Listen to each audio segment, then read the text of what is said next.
So throughout this year, the students, you guys have gone on a couple of field trips, you've had presentations, talk about the ASER report. The students have been working on their summary writing. They started, I think, you guys started reading the ASER, I think, fairly early on in the year. But this year we focused on mostly giving presentations, teach them about site and monitoring activities before they actually started diving into the summary writing of the project. We went on a couple different field trips and learned about how to monitor the environment and how they do it on the DOE site. It's more hands-on, and you typically learn more about your environment than you would in a normal science class.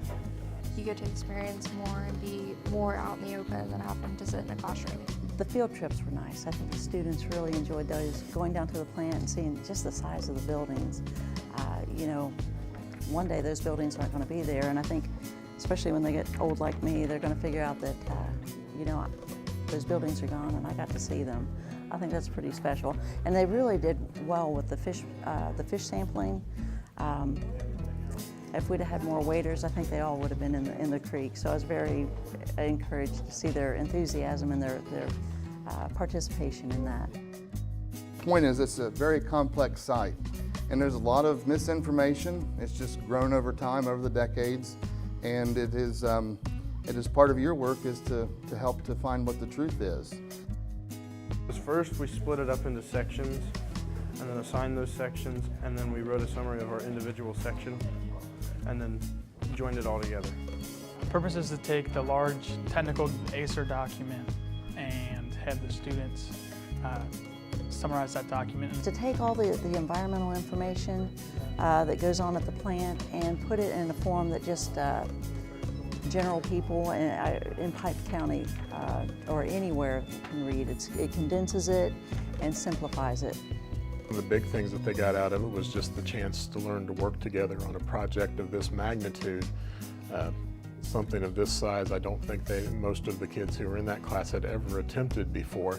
The ASER document itself is a public document written to show the monitoring activities that are taking place at the port's site. The ASER summary document is intended for the public almost immediately around Piketon and the surrounding areas. I can guarantee you that 100 times more people read your report than would ever read that ASER report. And so you may not realize it, but what you've done is taken a bunch of work that a lot of people have done, and it's all required by law, and you've taken it and interpreted it. So along the way, you've had to understand what you were reading, and you took that 1,000 pages and made it into 65. I think the students learned that the site is not as scary as maybe they once thought.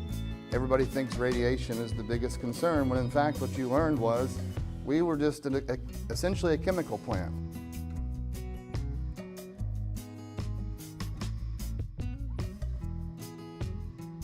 The monitoring that they do there is so strict that any would be caught very quickly. And so when you guys think about career choices, that's part of the purpose of Science Alliance, is to realize that it's not all just engineers and chemists. We have PhDs, but we have lawyers, and we have nurses, and we have janitors, and we have everything that runs in between. So I think some of the work that you did today will help to, I think, spread what happened, spread the truth, get rid of some of the old local lore that people like Mrs. Evans and I just kind of build upon. And you guys, I think, got to some of the real nuts and bolts of what happens, and I think that's critical.